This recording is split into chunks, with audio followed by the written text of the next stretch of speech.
जिस बंदे की जेब में पैसे हैं कुर्बानी उस पर वाजिब है, उसके अब्बा जी पर वाजिब नहीं। अगर अब्बा जी के पास अलग पैसे हैं तो अब्बा जी पर कुर्बानी वाजिब होगी। हाँ, अगर आपकी जेब इजाजत देती है तो आप 3 कुर्बानियां खरीदें या बड़े जानवर में 3 हिस्से डालें।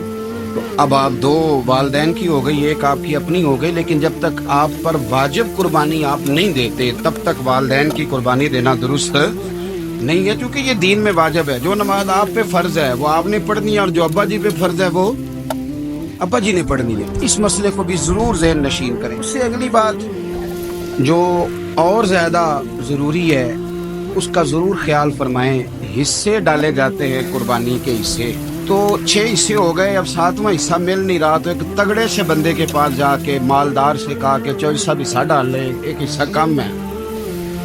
चौधरी साहब कहने लगे कि मैंने तो पहले भी 4 बकरे लिए हुए हैं, तो चलो अगर तुम कहते हो तो चलो बड़ा गोश्त आ जाएगा, टिक्के ही बना लेंगे, चलो बड़ा गोश्त भी 10 किलो आ जाएगा, तो कबाब के लिए रख लेंगे, चलो रख लो हिस्सा। अब 6 बंदों की नियत कुर्बानी की, 7वें की गोश्त की, उसकी नियत कुर्बानी की, पिछले 6 की भी कुर्बानी नहीं होगी, वो भी गए काम से।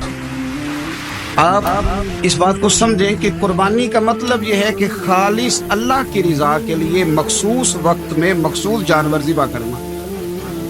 इसलिए ये ज़रूर तवज्जो करें इस बात पर कि हम कई लोगों को फोर्स करके शामिल कर लेते हैं। बंदा मालदार होता है, वो भी कहता है चलो ठीक है कोई अर्ज नहीं, लेकिन वो नॉमिनेट करेगा। अगर उसने अपनी कुर्बानी रख लिया तो फिर वो बताएगा ये कुर्बानी किसकी है, वालदैन की है, किसकी है। तो कुर्बानी